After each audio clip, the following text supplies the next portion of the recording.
هنعمل عشاء سهل وبسيط في 5 دقايق. معايا كده لف الجلاش نص كيلو، كانت عندي في الفريزر طلعيها وسيبها تفك، او لو عندك طازه اي حاجه. المهم بنفرد كده لفه الجلاش، فهي طبعا متكسره معانا بالشكل ده كده، فاحنا هنحاول نسيسها كده لما نعملها. انا هقطع الحبه اللي في الطرف دول كده، واشتغل على ال3/4 اللي في الاول دول. طبعا الحشو هنا اختياري. انا معايا هنا جبنه، خلطة جبنة او سلطة جبنة، حطيت عليها قطعت عليها حتتين من اللانشون وعليها زيتون. الحشوة اختياري، ممكن حطي انت اي حاجة براحتك. معايا هنا زبدة، باخد كده بالفرشة كده وبدهن اول ورقتين كده بالزبدة، وبعد كده بقلب الحشوة اللي معايا دي وابتدي ان انا اخد من الحشوة واحط على الورق الجلاش اللي معايا بالشكل ده كده.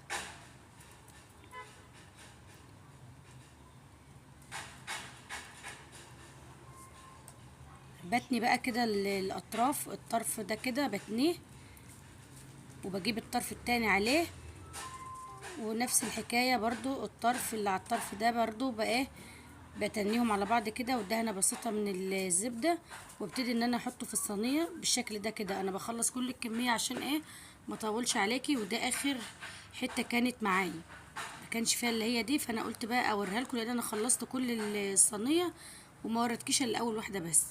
يبقى بندهن دهنة كده بسيطة من الزبدة. والحشوة اللي هنا معايا على فكرة كانت خلصت، بس انا هحاول بقى اكملها. دي اخر حاجة هعملها بقى وخلاص. ببتدي برضو ان انا اقفلها برضو من الجوانب زي ما شفنا في الاول كده بالشكل ده كده، وبعد كده بدهنها زبدة. طبعا الفرن سخن معانا. دي كانت اخر حاجة، كان عندي جبنة ناشفة في التلاجة حطيتها، كان اخر قطعة فاضلة هي القطعة دي. الصينية كده كلتها بالشكل ده كده. طبعا الفرن سخن معانا، بندخلها في الفرن لغاية ما تستوي من تحت وتاخد لون من تحت، وبعد كده بنشغل الشواية لما تطلع بالشكل ده كده. جميلة وسهلة وما خدتش 5 دقايق، وعشا سهل وبسيط خالص، ما خدش وقت خالص. انا عايزة بس اوريك الارضية بتاعتها، شايفة جميلة. وده واحدة تانية كمان برضو عايزة اوريكي دي، شايفة ارضيتها جميلة جدا ومستوية وجميلة وطعمها لذيذ وسهلة وبسيطة. انا بس هي لسه سخنة، عايزة اوريكي بس واحدة معايا كده. شايفة الحشوة اللي في قلبها؟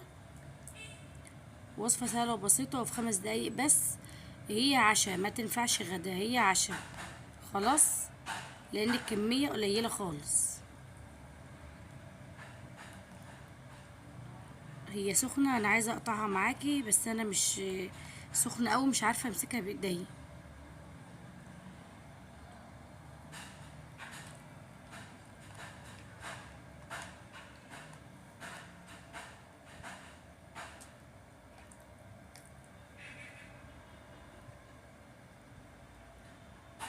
برضو سخنة. المهم ان انا عايزة اوريها لك هي مستوية من فوق ومن تحت.